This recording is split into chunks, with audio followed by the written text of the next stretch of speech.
Assalamualaikum warahmatullahi wabarakatuh. Alhamdulillah rabbil alamin. Wassalatu wassalamu ala ashrafil anbiya'i wal mursalin Nabiyyina Muhammadin wa ala alihi wa sahbihi ajma'in. Amma ba'd. Para jamaah yang dirahmati Allah, alhamdulillah pagi ini kita bisa bertemu lagi, dan mari kita pahami bahwa setiap kesempatan yang diberikan oleh Allah itu adalah sebuah kenikmatan yang harus kita syukuri. Dan salah satu sikap syukur yang terbaik, kata para ulama, adalah menggunakan semua kenikmatan yang telah diberikan oleh Allah untuk melaksanakan ibadah kita kepada Allah dengan sebaik-baiknya. Saya selalu berbicara tentang kualitas, dan menghindari bicara tentang kuantitas itu bukan berarti kuantitas itu tidak penting. Banyak itu penting, tetapi baik itu sekarang jauh lebih penting. Ini persoalan nilai. Ada nilai kuantitatif, ada nilai kualitatif. Ada nilai kebenaran dan ada nilai kebaikan. Dan ada nilai estetika dan nilai-nilai yang lain. Saya selalu mengatakan begini, apapun yang kita lakukan, mari kita lakukan dengan sebaik-baiknya. Dan insya Allah kita tidak akan menyesal ketika kita melakukan sesuatu dengan sesuatu yang terbaik. Apapun yang kita lakukan, dan niatkan semuanya karena Allah. Tujukan semua yang kita lakukan itu dalam rangka untuk mencari ridha Allah, sehingga kita tidak akan pernah kecewa dengan apa yang kita lakukan, karena hasil dari upaya kita itu tidak selalu sama dengan apa yang kita harapkan. Sekali lagi, hasil dari setiap upaya kita, apa yang kita lakukan itu tidak selalu sama dengan apa yang kita harapkan, dan bahkan seringkali berseberangan.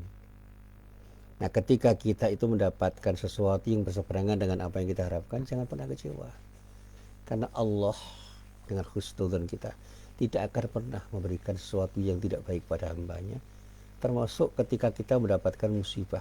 Apapun nama musibah itu, selalu ada hikmah di balik setiap musibah. Dan ketika kita mendapat kenikmatan dari Allah, tidak selalu kenikmatan itu bernilai baik pada semua orang yang diberi, karena tidak semua orang bisa bersyukur atas kenikmatan yang telah diberikan oleh Allah pada dirinya. Saya selalu mengatakan dengan ilustrasi yang sederhana, tidak semua orang kaya itu mau berinfak, mau bersedekah, mau berzakat. Dan tidak semua orang kaya itu dermawan. Banyak orang kaya yang pelit juga. Demikian juga tidak ada kemungkinan semua orang pintar itu selalu bisa memberi manfaat kepada orang lain. Ada sebagian orang pintar itu yang karena kepintarannya justru dia sombong dan suka meremehkan orang lain, sehingga apa yang dia lakukan itu seringkali menyakiti hati orang lain karena kepintarannya. Saya itu punya dosen yang luar biasa dulu, yang selalu tampil dengan sangat sederhana, padahal ilmunya luar biasa, Masya Allah. Tapi dia selalu mengatakan, ya ini sesuatu yang sudah saya pahami, dan semuanya itu dari Allah, dan saya punya kewajiban untuk berbagi kepada semua yang belajar bersama saya. Saya tidak pernah merasa bahwa saya lebih pintar dari Anda. Kita sama-sama belajar, yuk kita sama belajar. Dan kebetulan saya itu lebih dulu belajar daripada Anda, sehingga ilmu yang saya pelajari itu Anda anggap lebih baik dari ilmu yang Anda pelajari. Padahal terlalu banyak sesuatu yang belum saya ketahui dari ilmu yang saya pelajari. Dia itu dosen sejarah, namanya Pak Nur Zaman Siddiqi, putranya Pak Hasbi As-Siddiqi. Dia itu mengajar saya tentang sejarah, terutama sejarah Islam, dan dia bicara tentang metodologi sejarah, dia bicara tentang fakta sejarah, dia bicara tentang interpretasi sejarah. Dan pada saatnya saya betul-betul memahami konsep sejarah itu dari beliau. Di samping saya juga belajar pada Pak Kunto Wijoyo secara tidak formal. Pak Kunto Wijoyo itu guru yang secara tidak formal mengajar saya. Saya tidak pernah belajar secara formal pada beliau karena saya bukan mahasiswa UGM, saya mahasiswa IAIN, sekarang namanya UIN. Saya waktu di Fakultas Syariah diajar oleh Pak Abdul Zaman As-Siddiqi sejarah Islam. Pada kuliah pasca sarjana saya juga diajar oleh beliau. Dia mengajar sejarah peradaban Islam. Dan ini contoh yang baik dari seorang guru besar dan ilmunya bermanfaat. Demikian juga saya punya guru bahasa Arab yang sangat rendah hati dan tidak pelit berbagi, namanya Kiai Bakir Soleh. Dia punya rumah di Kauman, Yogyakarta, dan saya pernah belajar pada beliau secara privat. Berawal dari 7 orang dengan teman-teman saya, dan yang terakhir saya sendiri. Sampai kemudian saya diberi buku namanya Alfu Lailah wa Lailah, cerita 1001 malam dalam bahasa Arab. Dan waktu itu saya diminta untuk membacanya dan memaparkan hasil bacaan saya itu kepada beliau.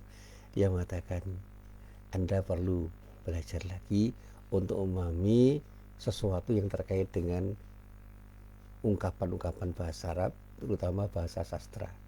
Karena bahasa sastra itu tidak bisa dipahami kalau kita tidak memahami dan menghayati isi dari rangkaian kata, kalimat yang ada di dalam tulisan itu. Belajarlah untuk memahami, jangan terpaku untuk menerjemahkan. Menerjemahkan itu penting, tapi memahami apa yang Anda baca itu jauh lebih penting. Dan dari situlah kemudian saya mencoba untuk belajar. Ketika saya membaca Al-Quran dan membaca hadis pun, saya berusaha untuk memahami makna hadis itu dengan menggali tafsir-tafsir yang saya baca, dan kemudian menggali juga syarah hadis yang saya baca dan sempat saya baca. Dan semakin banyak saya membaca buku, semakin banyak saya bertanya, saya semakin mengerti bahwasanya itu terlalu banyak hal yang belum saya ketahui, dan saya ini semakin tahu bahwa saya ini bodoh. Jadi semakin banyak saya belajar, saya semakin ngerti bahwa saya ini bodoh. Saya banyak belum tahu tentang sesuatu yang seharusnya saya ketahui. Jadi kalau ada orang sombong karena pintar itu saya heran. Yang mungkin saya belum sampai ke tingkat itu, tetapi sebatas saya belajar sampai detik ini, saya belum pernah merasa saya itu menguasai apa yang saya pelajari. Saya selalu mencari dan haus untuk lebih tahu secara mendalam. Ada keingintahuan yang luar biasa pada diri saya yang selalu membuat saya itu ingin tahu. Ya. Saya pernah membaca sebuah tulisan dalam bahasa Arab yang berjudul La Hamajiyata fil Islam, yang ditulis oleh Alman Faluti.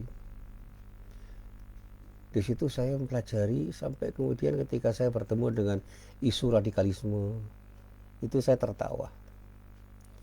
Radikalisme itu bukan soal bagaimana kita itu belajar agama itu tidak, tapi ada cara kita yang tidak tepat ketika memahami agama sehingga ekspresi keberagaman kita bisa jadi tidak nyaman ketika kita berinteraksi dengan orang lain.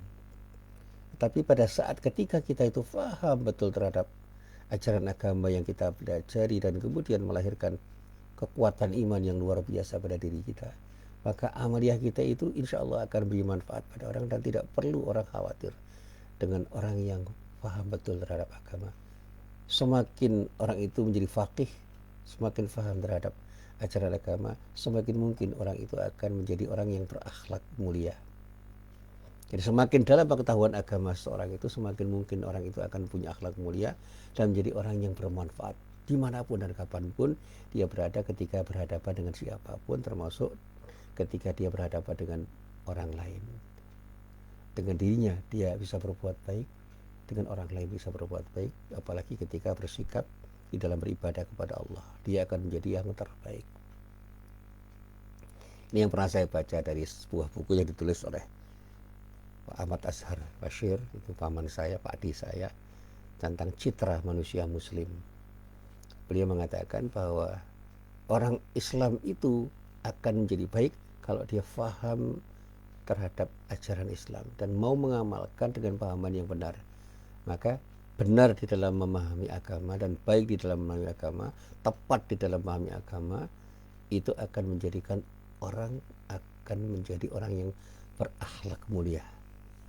Sebaliknya, semakin orang itu tidak mau belajar agama dan memahaminya dengan baik dan benar, semakin mungkin orang itu akan menjadi orang yang berakhlak tidak mulia.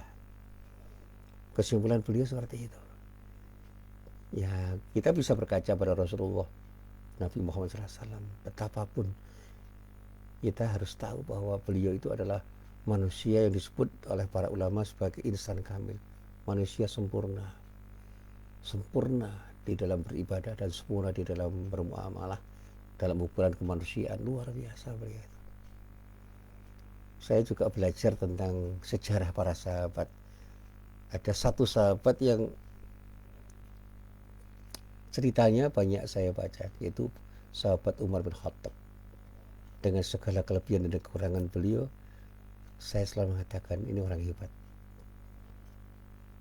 Dan kemudian sifat itu menular pada Umar bin Abdul Aziz, salah seorang khalifah di kalangan Bani Umayyah, yang juga menjadi khalifah yang diidolakan banyak orang.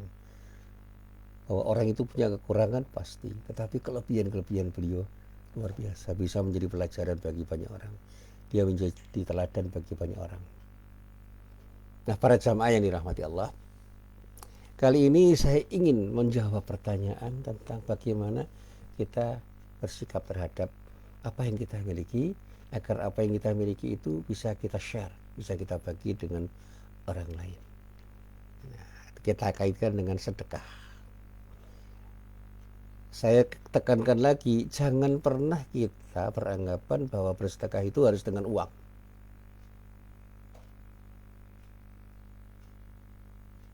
Ya. Sedekah itu tidak harus dengan uang. Saya tidak banyak punya uang, tapi saya banyak punya sesuatu yang bisa saya share, saya bagi dengan orang lain. Saya punya sedikit ilmu, sedikit kesempatan, sedikit tenaga, dan sedikit-sedikit apapun yang Allah berikan pada diri saya yang bisa saya bagi pada orang lain. Termasuk berbagi kebahagiaan dengan orang lain di dalam hal yang terkait dengan kepentingan orang. Tetapi selalu saya ingat pada peringatan dari guru-guru saya. Jangan pernah berbagi dalam rangka untuk dipuji orang. Itu sikap riya. Sikap riya itu bisa muncul dengan cara sum'ah. Ingin memperdengarkan apa yang kita lakukan supaya orang mengerti, mempertontonkan, mempertunjukkan, dan itu yang disebut dengan pencitraan. Jangan bersedekah dalam rangka untuk pencitraan diri. Itu akan bisa membuat sedekah kita sia-sia di hadapan Allah, tidak punya nilai di hadapan Allah. Akan sembunyikan sedekah kita. Jangan sampai tangan kiri kita tahu ketika tangan kita bersedekah, atau sebaliknya. Itu sebuah metafor yang luar biasa. Dan ketika kita berbuat baik, gak usah kita kata-katakan, kita pertontonkan, kita ceritakan pada orang lain. Meskipun ada kajian khusus tentang at-tahadduts bin ni'mah, itu tidak berarti harus mempertontonkan sesuatu. Insya Allah besok saya akan bercerita tentang itu ketika saya menafsirkan surat Ad-Duha. Saya pernah membaca surat Ad-Duha dan saya baca dalam beberapa kitab tafsir dan saya rangkum menjadi tafsir surat Ad-Duha. Dan di situ saya tekankan tentang at-tahadduts bin ni'mah. Jadi kita bisa menceritakan kenikmatan pada orang lain, itu bukan hanya ngomong tentang kenikmatan, tapi bisa berbagi kebahagiaan supaya orang lain itu berbahagia dengan apa yang kita raih, dan semua orang itu termotivasi untuk menjadi orang yang bisa bersyukuri nikmat Allah. Ya, baik, kita teruskan. Para jamaah yang dirahmati Allah, sekali lagi saya ingin cerita. Saya berkali-kali diingatkan oleh guru-guru saya, jangan pernah bersedekah karena sesuatu selain Allah. Bersedekahlah karena Allah. Dan sedekah itu mengacu pada pengertian yang benar dalam kajian yang diberikan oleh guru saya. Berikan sesuatu dengan sukarela. Berikan sesuatu tanpa terpaksa. Kata sedekah itu kata guru saya berasal dari kata-kata as-sidqu yang berarti benar. Dan ini mengandung makna bahwa orang yang bersedekah itu telah melakukan cara yang benar dalam menggunakan apa yang kita dapatkan dari Allah. Dan kalau itu harta, gunakan harta kita dengan cara yang benar. Meskipun demikian, sedekah bukan hanya dengan menggunakan harta sebenarnya. Sikap yang baik dan menyenangkan hati sesama manusia itu, kata Rasulullah, bukan sesuatu yang sepele. Itu termasuk sedekah. Nabi Muhammad bahkan pernah bersabda dengan sabdanya yang sangat populer. Tabassumuka fi wajhi akhika laka sadaqah. Wa amruka bil ma'rufi wa nahyuka 'anil munkari sadaqah. Wa irsyaduka ar-rajula fi ardil dalali laka sadaqah. Wa basaruka lirrajuli radi'i al-basari laka sadaqah. Wa imatatukal hajara wasyaukata wal azma 'anit tariqi laka sadaqah. Wa ifrahuka min dalwika fi dalwi akhika laka sadaqah. Ya, kalau diterjemahkan dengan bahasa sederhana begini, senyummu kepada saudaramu itu sedekah. Amar ma'ruf nahi mungkarmu sedekah. Ketika Anda tunjukkan jalan kepada orang yang tersesat, sedekah. Ketika kau tuntun orang yang buta atau perpenglihatan kabur, itu juga sedekah. Menyingkirkan batu, duri, dan tulang dari jalan, sedekah juga. Ketika engkau tuangkan air dari embermu ke ember saudaramu yang memerlukan, uluran tanganmu dengan menuangkan air itu juga punya nilai sedekah. Nah, inilah hadis yang diriwayatkan antara lain oleh Imam At-Tirmidzi dari Abu Dzar Al-Ghifari radhiyallahu anhu di dalam kitab Sunan At-Tirmidzi, juznya juz 4, halamannya halaman 339, hadisnya hadis nomor 2956. Nah, para jamaah yang dirahmati Allah, Islam itu menganjurkan muluknya orang-orang Islam untuk banyak bersedekah. Karena hal itu tidak mendatangkan kerugian dan bahkan tidak akan membuat orang miskin karenanya. Tetapi Allah memberikan jaminan bahwa sedekah kita itu akan memberikan manfaat dunia akhirat pada diri kita.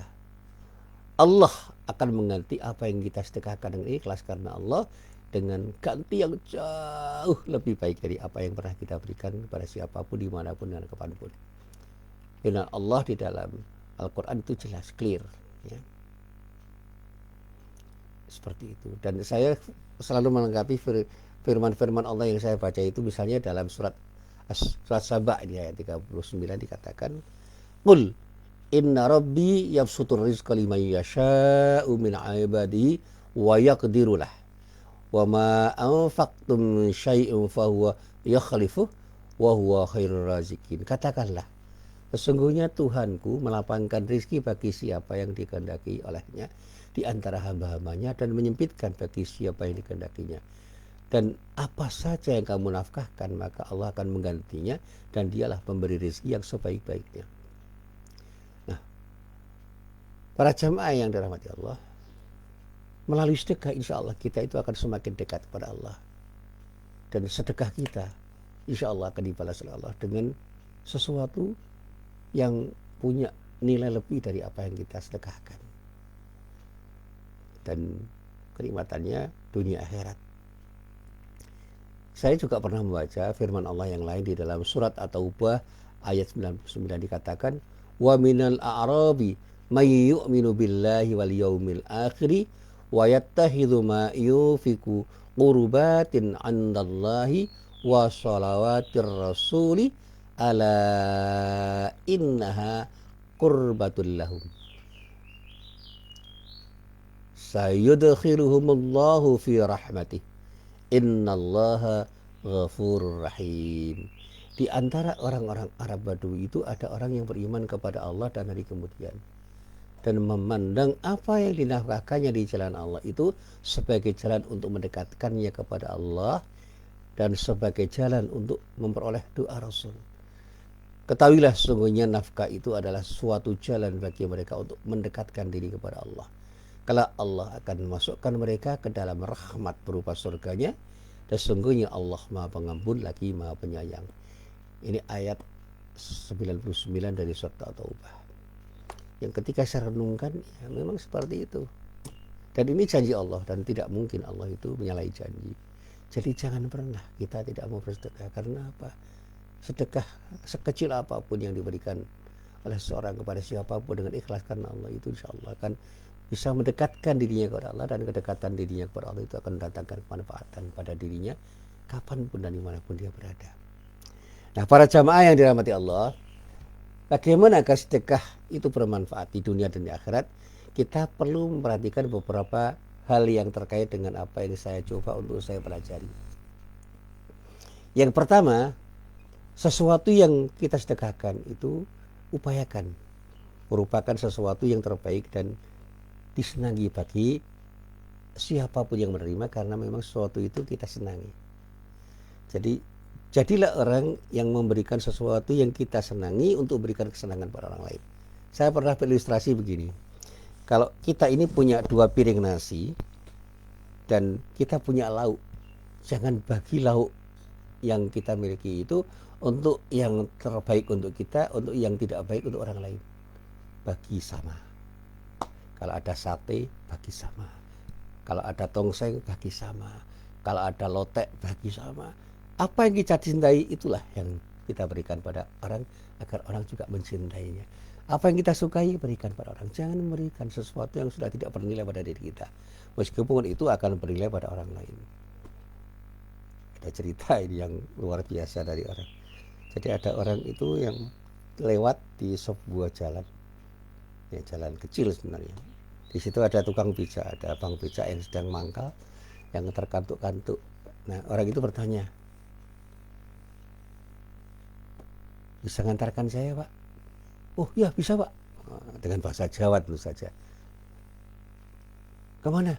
Ke pasar Pringharjo. Nah, dari tempat itu ke pasar Pringharjo kira-kira 1 kilometer lah gitu. Monggo silahkan, bahasa Jawa, monggo sekecakan. Nah, ketika orang itu duduk di becak, kemudian tukang becak itu mengayuh becaknya. Ini cerita dari orang yang kenal dengan dirinya dan pernah diceritai dengan cerita yang mirip lah kira-kira dengan kejadiannya. Begitu turun di pasar Pringharjo, orang itu memberi uang 100.000. Kata tukang becaknya, terlalu banyak, Pak, ini 20 sudah terlalu banyak. Tidak, saya ingin memberi yang menyenangkan orang. Kalau Bapak senang, saya senang. Wah, tukang becaknya senang sekali, sampai kemudian uang 100 ribuan itu ditempelkan ke dahinya berkali-kali, saking senangnya. Sambil mengatakan kepada orang yang naik becak itu, saya doakan mudah-mudahan Bapak mendapatkan rezeki yang terbaik dari Allah, mudah-mudahan diberi ganti yang terbaik dari Allah. Kemudian Bapak itu mengatakan, amin, amin, amin. Apa cerita selanjutnya? Ternyata orang itu sekarang menjadi orang yang kaya raya dan tetap bersedekah kepada siapapun. Barangkali itu adalah hasil dari doa yang dikabulkan oleh Allah dari tukang becak yang pernah diberi uang 100.000. Hanya sekali beri uang 100.000, ketika tukang becak itu berdoa dengan ikhlas karena Allah, dan kemudian Allah memberi sesuatu yang jauh lebih bernilai pada orang itu, dan itulah pelajaran yang terbaik bagi diri kita.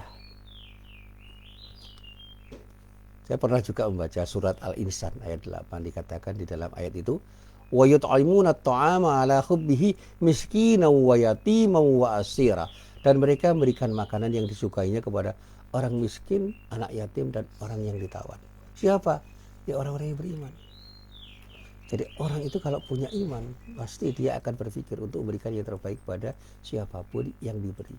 Jadi jangan berikan sesuatu yang tidak berkualitas. Berikan yang paling berkualitas, karena kita pun ingin diberi sesuatu yang berkualitas. Saya juga berilustrasi begini. Berikan cinta kita kepada orang dengan cinta yang kita harapkan, sehingga orang akan merasakan cinta kita kepada orang itu, dan insya Allah orang itu akan membalas cinta yang kita berikan dengan cinta yang sama. Ketika kita mencintai Allah, Allah pun akan mencintai kita. Ketika kita ridho bertobat kepada Allah, pun akan ridho dengan diri kita. itu selalu saya sampaikan. Ketika Anda ridho untuk bertuhan kepada Allah, Allah pun akan ridho menganggap diri Anda sebagai abdinya. Artinya apa? Ada timbal balik di dalam hidup itu. Apa yang Anda berikan dengan sebaik-baiknya kepada orang, insya Allah akan kembali menjadi sesuatu yang terbaik bagi diri kita. Dan itu keyakinan yang harus kita tanamkan dalam diri kita. Bahwa kemudian apa yang kita lakukan itu belum mendapatkan sesuatu yang terbaik dari orang yang kita beri. Jangan kecewa. Karena kita memberi bukan karena dia, kita memberi karena Allah. Insya Allah, Allah akan memberikan pada kita dengan cara yang lain. Mungkin ketika kita memberi pada orang yang kita beri tidak berterima kasih, silakan. Tapi saya yakin dengan hakul yakin bahwa Allah akan mengganti dengan cara yang lain. Dan itu yang harus saya yakini. Jangan pernah kita memberi sesuatu dengan pemberian yang tidak baik. Berikan yang terbaik. Termasuk ketika kita berbagi ilmu. Saya selalu diingatkan oleh guru saya, ketika Anda mengaji, jangan minimalis. Berikan pengajian itu dengan baik dan benar. Berikan dengan sebaik-baiknya. Insya Allah, kamu akan diberi sesuatu yang terbaik dari Allah. Dengan cara Allah yang bermacam-macam. Dan itulah yang selalu saya yakini dan hakul yakin. Maka sampai sekarang, saya selalu mengatakan kepada semua orang yang bertemu dengan saya, apapun yang setelah saya berikan kepada semua orang, saya tidak pernah berpikir apakah orang itu akan balas dengan balasan yang sama dengan apa yang pernah saya berikan.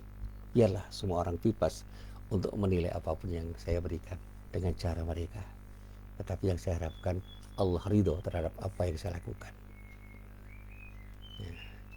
Termasuk ketika maaf, saya diminta untuk memberi, saya ingin sekali memberi kepada seorang itu dengan pemberian yang terbaik tanpa orang lain itu tahu, karena saya ingin apa yang saya lakukan itu tidak dilihat orang.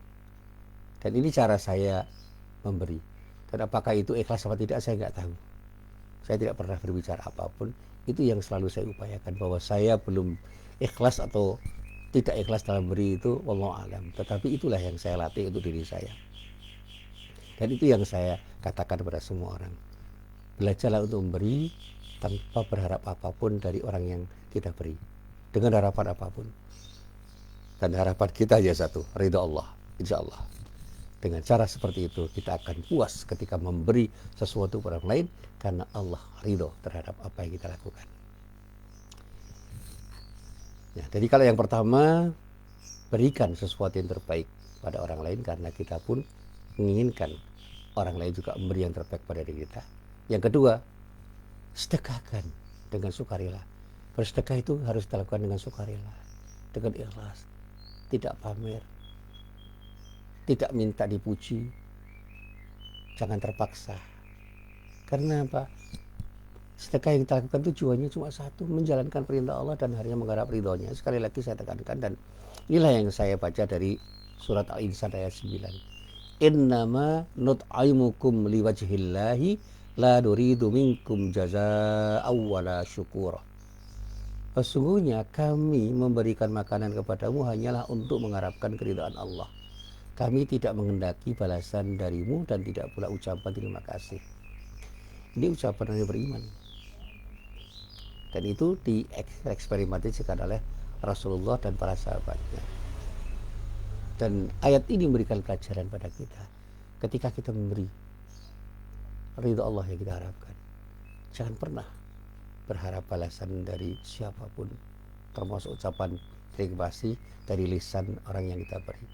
Sekali lagi ini penekanan. Kemudian yang ketiga, berikan sedekah dengan wajar, jangan berlebihan, tapi juga jangan kikir.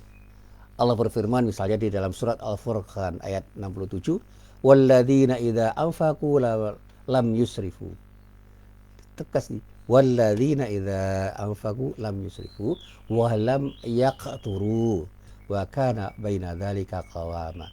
Dan orang-orang yang apabila membelanjakan harta, mereka tidak berlebihan dan tidak pula kikir, dan adalah pembelanjaan itu tengah-tengah antara yang demikian.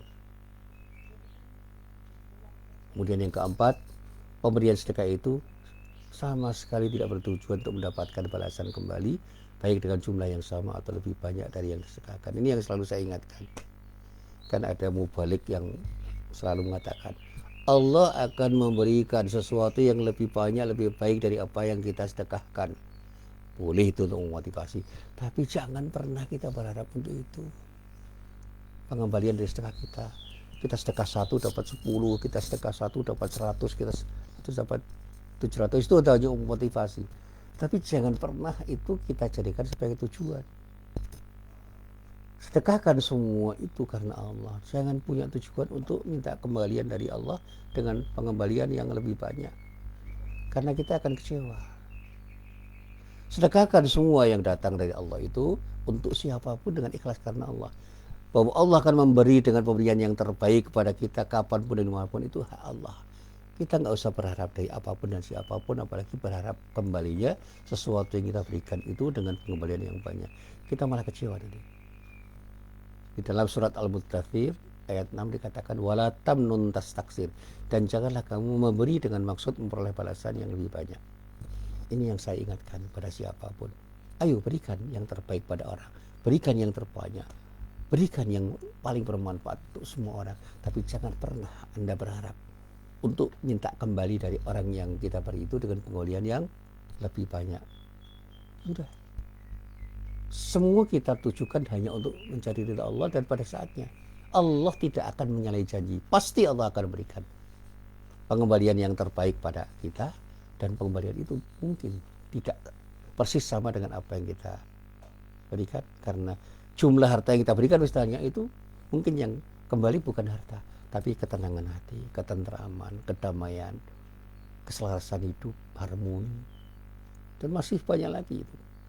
Saya punya contoh yang sangat ekstrim misalnya. Ada sebuah keluarga itu yang sedang bersedekah. Ternyata keluarganya itu betul-betul sakinah, penuh